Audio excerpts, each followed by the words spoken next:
உதயா, சின்னஜமா, என்ன இது? பாத்திரம் குறைவாக இருக்கிறதே. இன்னும் நிறைய பேர் வருவார்களே. கவலை வேண்டாம் ஐயா. பிரசாதம் நிரம்பிய இன்னொரு பாத்திரம் உள்ளே இருக்கிறது. அதுவும் தவிர நான் கதிரேசனிடம் சொல்லி வைத்திருக்கிறேன். எந்த நேரமும் இன்னொரு பாத்திரம் தயிர் சாதம் தயாரிக்க வேண்டிய பொருட்களோடு அவன் ஆயத்தமாக இருக்கிறான் ஐயா. அப்படியானால் சரி. பிரசாதம் மிகுந்து போனால் பரவாயில்லை. ஆனால் எவரும் பசியோடு இங்கிருந்து போகக்கூடாது. புரிகிறதா? சரிங்க ஜமா.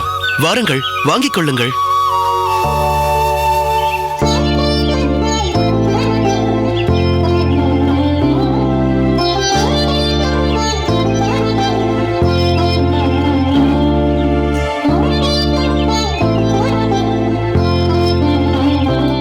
உதயா, நீ பிரசாதத்தை அனைவருக்கும் கொடுத்துக் கொண்டிரு.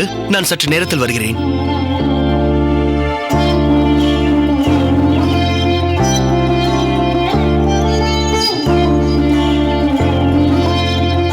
சுவாமி, என்னை ஆசீர்வதியுங்கள். இல்லப்பா, பெருமாளின் சன்னிதானத்தில் அவனை தவிர இன்னொருவரை நிலம் கிடந்து சேவித்தல் தகாது. தவறுதான். ஆர்வ மிகுதியில் நான் அப்படி செய்துவிட்டேன். நெடுநாட்களாக தங்களை சந்திக்க வேண்டும் என்று ஆவல் கொண்டிருந்த நான் இன்று நேரில் பார்த்ததும் சற்று உணர்ச்சி வசப்பட்டு விட்டேன். பரவாயில்லை. உன்னை பற்றி இந்த அடியவன் அறிந்து கொள்ளலாமா? அடியின் பெயர் கூரேசன். ஓ, நீதான் கூரேசனா? ஆம் சுவாமி. இந்த அடியவனும் உன்னை பார்க்க வேண்டும் என்று நினைத்திருந்தேன். உன்னை பற்றியும் உன் அன்னதானத்தை பற்றியும் அடியே நிறைய கேள்விப்பட்டிருக்கிறேன். வானத்தில் 2 துருவ நட்சத்திரங்கள் இருக்க முடியாது.